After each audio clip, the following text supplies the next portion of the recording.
The FBI arrested more than 50 people in southeast Georgia, in New York, in South Carolina, and in Texas. Police say they found that $20 million worth of cocaine. Just before 5:20 a.m., in a quiet neighborhood where porch lights usually mean safety, a line of unmarked vehicles stopped at the same time, and the street went still in a way that felt wrong.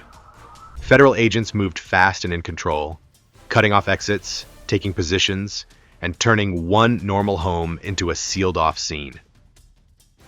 The target was not a random dealer, but a figure with a clean, public face, which is why the first discovery hit harder than the entry itself. Behind ordinary walls, investigators found drugs, weapons, and the kind of setup that only exists when a network believes it will never be touched. If you want the complete picture of how these hidden systems survive inside America and who may be protecting them, subscribe to Military Power, because this is not one raid, it is a front line. ICE and FBI vehicles rolled into Marysville before most homes showed signs of waking, and the quiet streets offered no hint that a coordinated federal operation was already in motion. Agents stepped out in small groups, spreading down the block at a calm pace, checking corners, watching windows, and sealing exits before any door was touched. This part of Marysville was known for trimmed lawns and routine mornings, and that normal image was precisely why the location had worked so well for so long. There were no lookout posts, no obvious guards, and no heavy patrol presence because the neighborhood itself had become the shield. The cartel did not hide in darkness here because it had learned that blending into ordinary American life was safer than running. As the approach tightened, agents moved closer to the target house, a place that looked no different from those around it, with parked cars, closed blinds, and no sign of trouble. When the entry came, it was fast and controlled, with teams moving through rooms in practiced order, clearing space before voices rose. The arrest followed quickly, with the Mexican cartel leader taken into custody before he could react, surrounded by agents who had tracked his movements for months. There was no dramatic chase through streets or yards because the operation had already removed every escape path. What stood out was how easy it looked on the surface, which only highlighted how much planning had gone into the moment. This was not luck, but pressure applied at the exact right point. Inside the house, agents began the careful work that follows every successful entry, opening drawers, lifting panels, and checking spaces that most residents never think about. The calm exterior gave way to signs of purpose, with rooms arranged for storage rather than living, and paths worn into floors by repeated movement.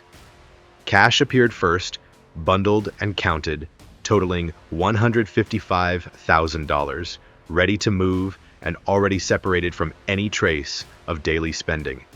This money was not savings or wages, but fuel meant to keep a network alive and moving.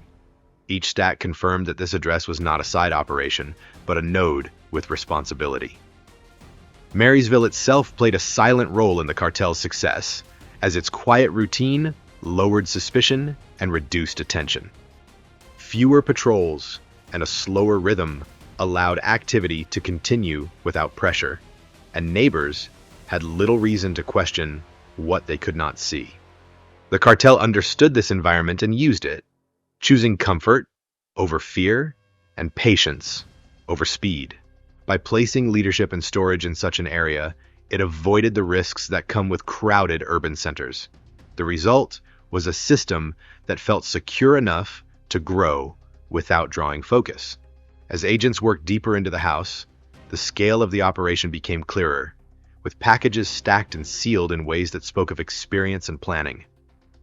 This was not casual dealing, but a distribution organized for volume and reliability. Approximately 9 kilograms of cocaine were recovered, each package wrapped and ready, reflecting a supply meant to move beyond a single town. Alongside it sat about 6.8 kilograms of crystal meth, prepared in the same careful way, showing that the network handled multiple streams at once. These quantities pointed to reach, not impulse, and suggested a structure that extended far beyond the walls, now under control. Weapons soon followed, found in locations chosen for access rather than display, confirming that violence was always part of the calculation. The presence of firearms made it clear that this was not only about moving drugs, but about defending routes and enforcing discipline when needed. These tools were not collected for show, but kept as insurance against interference. In a quiet suburb, that reality felt especially heavy because it showed how close organized violence had come to everyday life. The house had functioned as a calm surface over a hard core. As the inventory grew, agents could see how the flow worked, with drugs moving inward, cash moving outward, and timing set to avoid patterns.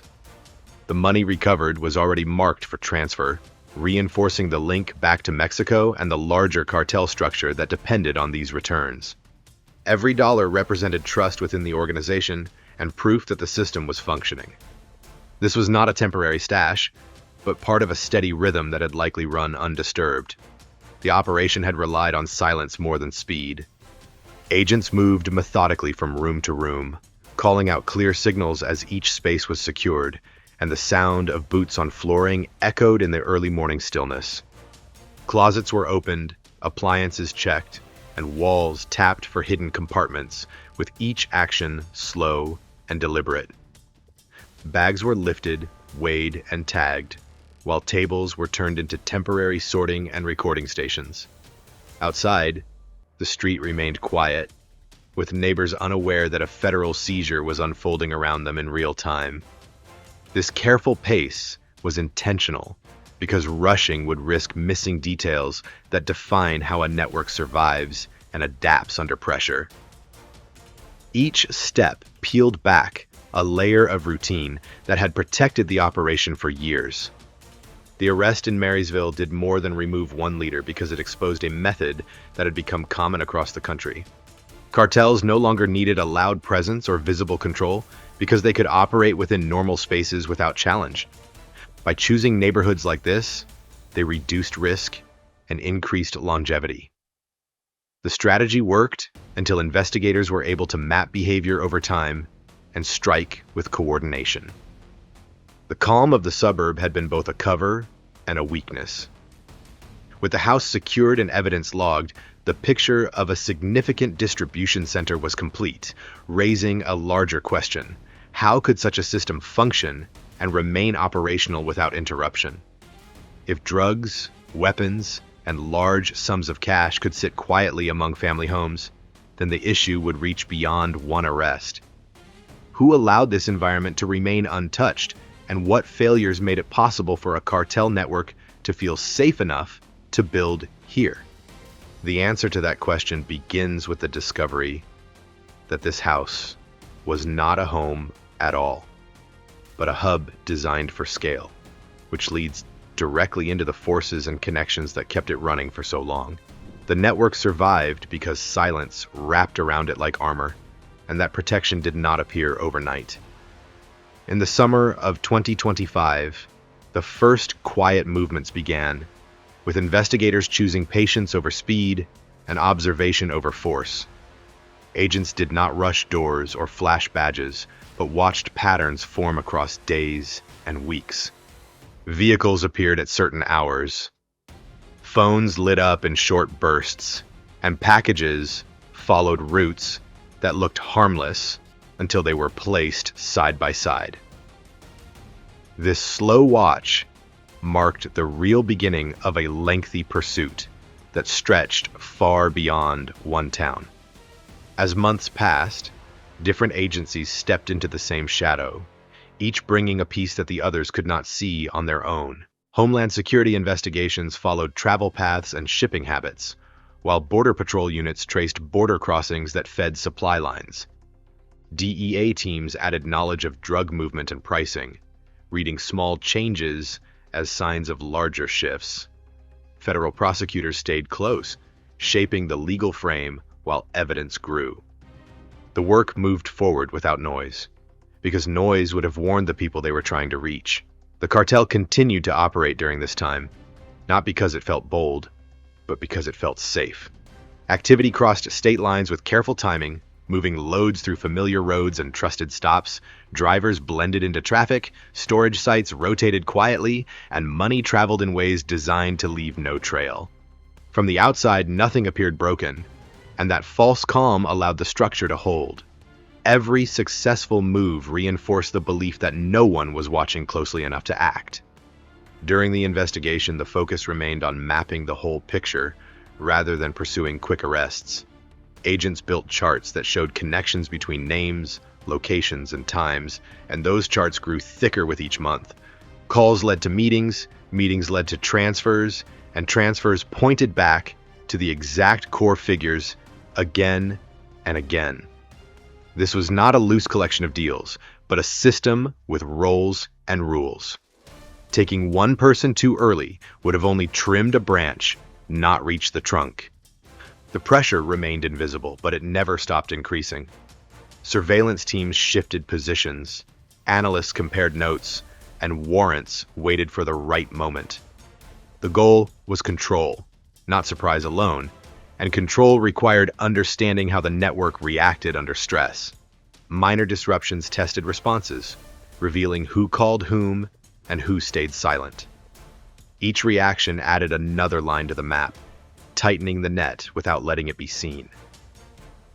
During this period, field teams practiced restraint, even when clear chances appeared to move faster. Vehicles were followed at safe distances, cameras adjusted angles, and notes filled with small observations that later carried heavy meaning. A door opened twice in one night, a phone call ended too quickly, and a driver avoided the same route only once. None of these moments mattered alone, but together they shaped decisions. The chase here was not loud or fast, but slow and deliberate, built on discipline rather than impulse. Coordination meetings became routine, held in plain rooms where maps covered the walls and screens showed timelines rather than faces. Each agency spoke in turn, laying down facts without drama, because drama had no place in work like this. The atmosphere stayed tense, not from action, but from waiting.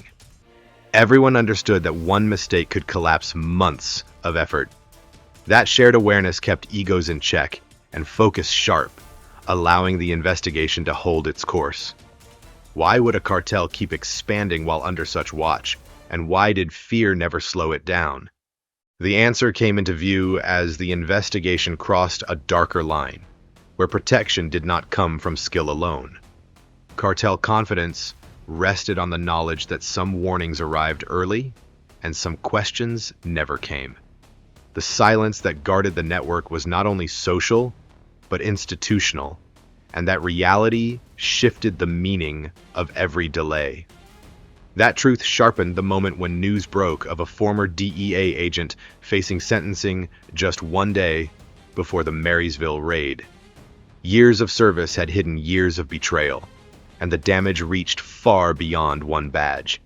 Investigators understood now why certain cases stalled and why specific names always slipped away. Reports had been altered, files quietly copied, and informants exposed with devastating results. The system meant to stop the flow had instead guided it around obstacles. This betrayal had not been reckless, but careful and sustained, built on trust that others never questioned. By leaking details and shaping focus away from key players, the agent created space for major networks to grow. Large operations stayed intact while smaller targets fell, giving the appearance of progress without real impact. Over time, this pattern trained cartel leaders to believe that protection existed where it should not. Fear faded, replaced by routine. The sentencing highlighted a painful contrast that echoed through every agency involved. A man who enabled years of drug movement and violence faced limited punishment, while street-level dealers often received longer terms for far less reach. This imbalance cut deep, not only because it felt unjust, but because it explained how confidence had spread through criminal ranks. When insiders fall lightly, outsiders feel untouchable. The investigation teams felt the weight of that reality as they prepared their next steps. Trust had to be rebuilt inside the same structures that had been compromised. Every decision required double checks, and every shared detail carried risk. Still, the work continued, because retreat would have handed control back to those who abused it. The pursuit became as much about restoring balance as making arrests. If the law itself could be bent from within, who truly held control over this long and quiet war? That question lingered as evidence stacks grew and timelines aligned, pointing toward a confrontation that would test the strength of both institutions and intentions. Those final adjustments set the stage for a reckoning that could no longer be delayed by anyone involved. Control returns when the rules stop bending, and when the people who enforce them move with one clear purpose rather than hesitation. The cartel did not expand because it was smarter than every investigator, but because corruption and soft gaps in the system gave it room to breathe. When that space shrinks, the balance shifts fast right now, and the fight starts to look less like a cleanup and more like a direct counterattack. In the weeks after the corruption case, teams worked as if every minute mattered, and the change showed first in tempo. ICE and HSI units began operating with broader authority, treating networks as battlefield structures rather than isolated crimes. Briefings tightened, target lists grew, and coordination calls went from occasional to constant. Agents who once waited for perfect conditions pushed for decisive windows, and the priority became simple: end the chain, not just the noise. You could see the shift in how raids were built. Instead of one door and one address, operations were planned like a sweep, with multiple teams assigned to cut roads, watch back alleys, and hold a perimeter before the main entry. Unmarked vehicles rolled in at staggered times, then stopped together, and the quiet of a suburb turned into a zone in seconds. Agents moved steadily, scanning windows, marking safe angles, and reading every curtain twitch as a possible warning. When the signal came, doors were hit hard, and rooms were cleared with the blunt discipline of people who expect resistance. Hands went to the floor, voices rose, and the first seconds decided whether anyone ran. If someone bolted, the response was immediate, with agents flowing into hallways, across yards, and cutting off escape routes before a suspect could reach a vehicle. Flashlights cut through dim rooms, and gloves snapped on as evidence teams followed behind the entry squads. Cabinets opened, panels lifted, and floor vents were checked for stashed phones and cash. Arrests began stacking across the region, not as random wins, but as linked strikes meant to break rhythm. A driver who once moved loads between towns was stopped before dawn, with a traffic lane shut down and rifles held low but ready. Another crew was met in a parking lot, hands pinned to a hood, phones taken before any call could be made. Warrants hit stash points and cash drops with the same pattern: fast entry, immediate control, then a slow sweep for hidden compartments and false walls. Pressure did not ease after the first hits, because follow-on teams were already moving to the following addresses. This increase in action reshaped what information was used and how it was trusted. Analysts pushed data across agencies in real time, and field teams acted on it quickly because delays were now treated as a risk. Border Patrol insights on crossings linked to HSI travel patterns and DEA expertise on drug movement were still used, but with stricter safeguards after the scandal. Prosecutors stayed close, ready to lock in charges the moment arrests were made, so suspects could not slip out on gaps or technical delays. The core claim driving this posture was clear: cartel power had been helped by corruption, so the response had to be both external and internal. That meant raids against traffickers and scrutiny against anyone inside government who might be feeding warnings. Background checks tightened, access to sensitive files narrowed, and some teams changed how they shared plans, using smaller circles and later briefings to reduce leak risk. It was not paranoia, it was survival, because one compromised detail can erase months of work in an instant. As raids increased, cartel behavior started to shift in ways that street crews could feel. Some routes went quiet, as drivers refused jobs that suddenly looked too dangerous. Some storage sites emptied faster, as if someone feared the next knock on the door. Others chose the opposite, moving with greater security, carrying more weapons, and responding with greater aggression when approached. Under sustained pressure, criminals face a fork: retreat deeper and move less, or stand and risk violence that draws heat and invites retaliation. In places where suspects chose to run, chases unfolded in short, tense bursts that ended quickly because teams were prepared for them. A car that punched the gas met spike strips on the next block, and a foot chase that cut through backyards ran into an agent waiting at the fence line. Radios stayed tight with short updates, boots hit gravel, and dogs barked behind fences. Then the noise stopped when cuffs clicked. Each capture sent a signal through the network that the old assumptions were gone and that the ground rules had changed. This posture also aimed higher, pushing past easy arrests into the parts of the network that actually keep it alive. Investigators focused on coordinators, stash managers, transport planners, and the money handlers who keep operations steady. The goal was to strike the structure, not just the faces seen on the street. When these nodes fall, crews below them lose direction, and rival groups often rush in, creating instability that can spark local conflict in a hurry. The result was a new kind of presence, not soldiers on the streets, but federal pressure that felt relentless. Cartels that once operated in the normal course of life were forced to make hard choices about visibility. Some pulled back, lowering volume and changing routines. Others tried to intimidate, testing whether law enforcement would flinch. The central difference was that flinching became less likely because the strategy was built on direct action, repeated hits, and the belief that order has to be defended.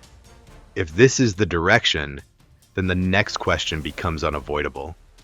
When pressure rises and corruption is hunted alongside traffickers, does the system regain lasting control, or does the fight spread into new and more dangerous forms that will reshape what Americans expect from justice and safety? The conclusion turns to what these choices mean and what they may trigger next for communities tired of invisible wars. Marysville should not be read as a rare incident or an unlucky coincidence, because what happened there reflects a broader pattern that has been forming quietly for years. The case shows how cartel operations no longer sit on the edges of society, but settle inside ordinary American communities where routine and trust create cover.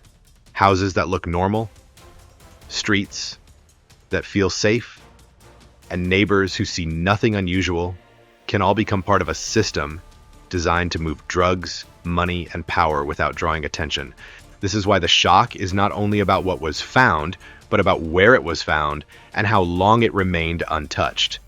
The more profound lesson is that cartel strength does not come only from violence or supply, but from opportunity. That opportunity arises when corruption appears within institutions meant to stop these networks. A single compromised agent can divert attention, slow investigations, or expose informants, and the damage from those actions spreads far beyond a single case. Corruption acts like a catalyst, accelerating everything bad while hiding its own role. When criminals believe someone inside the system will protect them, fear fades, and expansion feels safe. From this point, the future depends on the direction enforcement takes. If pressure remains constant and focused, if agencies continue to share intelligence while guarding against internal leaks, then networks like the one in Marysville can be broken piece by piece. Cartels depend on stability and predictability, and sustained raids, arrests, and asset seizures disrupt both. Over time, leadership collapses, roots dry up, and the cost of operating inside the United States becomes too high to justify the risk. But if that pressure eases, the opposite outcome is just as likely. Cartels adapt quickly, and empty spaces are never left unused for long. New Marysvilles will appear, not always in the same places, but always in communities that feel invisible or overlooked. Each pause signals that the system can be tested again, and history shows that criminal networks respond quickly to weakness. The cycle does not stop on its own. This is why stories like this matter, and why following them closely matters even more. Subscribe to Military Power to stay with us as we continue to track these hidden battles, because this is not just about crime, it is about control, trust, and the future of public safety. And now, the question is yours to answer. Do you believe a corrupt agent who betrays the system should face harsher punishment than the cartel leader whose crimes they helped protect?